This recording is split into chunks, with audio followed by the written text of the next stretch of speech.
आज हमारा ये एजेंडा है कि कविता और Vinod Khanna foundation, round glass foundation के साथ एक फुटबॉल लीग में प्रोग्राम चला रहे हैं हम।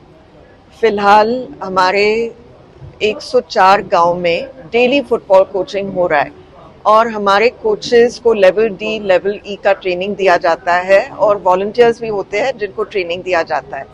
लेकिन इस विजिट में कोच रफायल स्विट्जरलैंड से आए हैं। वो स्विट्जरलैंड में भी बच्चों को फुटबॉल का कोचिंग देते हैं और वो हमारे कोचेस को ट्रेनिंग दे रहे हैं और हमारे बच्चों को भी ट्रेनिंग दे रहे हैं। तो ये हमें आपके साथ शेयर करना था। और जैसे मैंने कहा 104 गाँव में डेली फुटबॉल कोचिंग फ्री होता है ये, और 50 गाँव में वॉलीबॉल कोचिंग करा रहे हैं हम। फ्री कोचिंग बच्चों के लिए 2 घंटे का विद प्रॉपर्ली ट्रेन्ड कोचेस। तो ये मैडम कैसे उम्र चीजें कराओगे, बच्चों को कैसे अवेयर करोगे आप? आपने बोल दिया अनाउंसमेंट कर दिया। बच्चों की तो ये मांग है, जब वो स्कूल से जाते हैं, स्कूल से आते हैं तो उनको खेल कूद करना है। मुझे याद है कि जब हम छोटे थे तो हम स्कूल से आते थे, कुछ खाते थे, होमवर्क करते थे और नीचे जाते थे बॉम्बे में बिल्डिंग में खेलने के लिए। तो ये बच्चे ग्राउंड में जाते हैं और दुख की बात ये है कि इसी ग्राउंड में वो ड्रग्स जो आ रहे हैं ड्रोन्स द्वारा, और मैंने सुना है अभी प्रेस, आप ही लोग कह रहे थे कि रोज 500 किलोग्राम हेरोइन आ रहा है जिसका 2 टन स्मैक बन रहा है। तो वो जो इसका बिजनेस कर रहे हैं वो उसी ग्राउंड में जाते हैं और बच्चों को ड्रग्स देते हैं। तो अब हमारे बच्चे जो स्पोर्ट्स कर रहे हैं वो नशे की तरफ नहीं जा रहे और अपने बॉडी को केयर कर रहे हैं। उनको समझ आई है कि ये नशा ऐसी चीज़ है जो पूरा ख़त्म कर सकता है उनका फ्यूचर। तो मैडम एज के जो बच्चे होंगे वो क्या करते हैं? हमारे बच्चे जो प्रोग्राम में आ रहे हैं, कुछ बच्चे 5 साल के हैं, कुछ 8 साल के हैं और 17-18 तक हैं ये। तो जैसे कि स्कूल के तो आ ही रहे हैं और सभी खेल रहे हैं, लड़के खेल रहे हैं, लड़कियां खेल रहे हैं। 20% हमारे प्रोग्राम जो बच्चे हैं वो लड़कियां हैं और स्विट्जरलैंड में सिर्फ 8% है। तो बड़ा एडवांस्ड है ये कि लड़कियां भी आ रही है।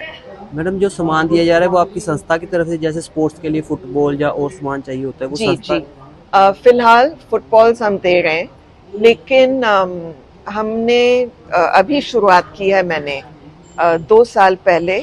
और क्योंकि ये चैरिटेबल ट्रस्ट है, हमें पैसा इकट्ठा करने पड़ते हैं इसके लिए। और मेरा ये मकसद है कि अभी तो गुरदासपुर में 100 गांव, मोटा मोटा 100 गांव में हम ये चला रहे हैं।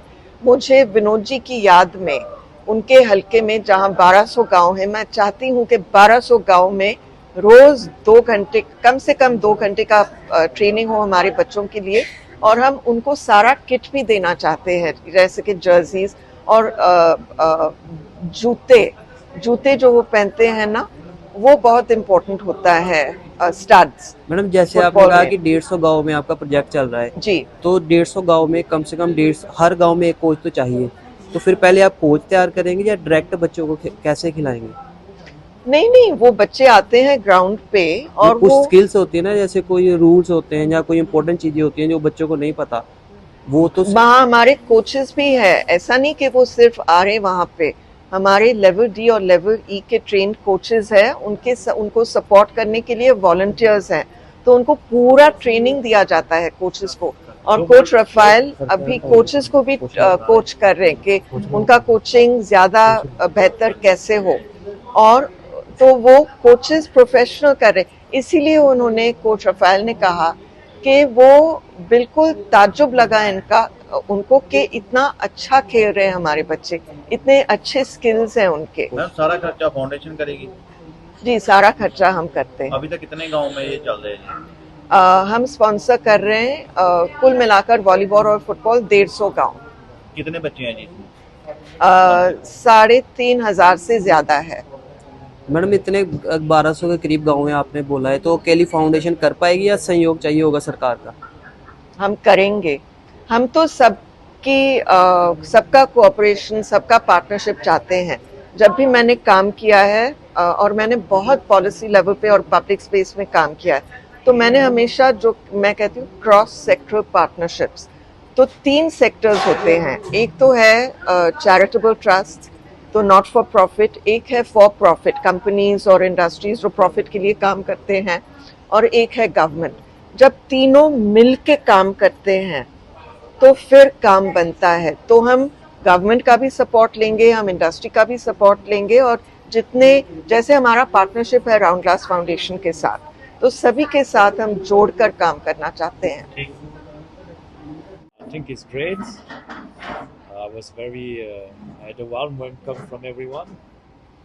Its countryside is very beautiful also, and people are really amazing.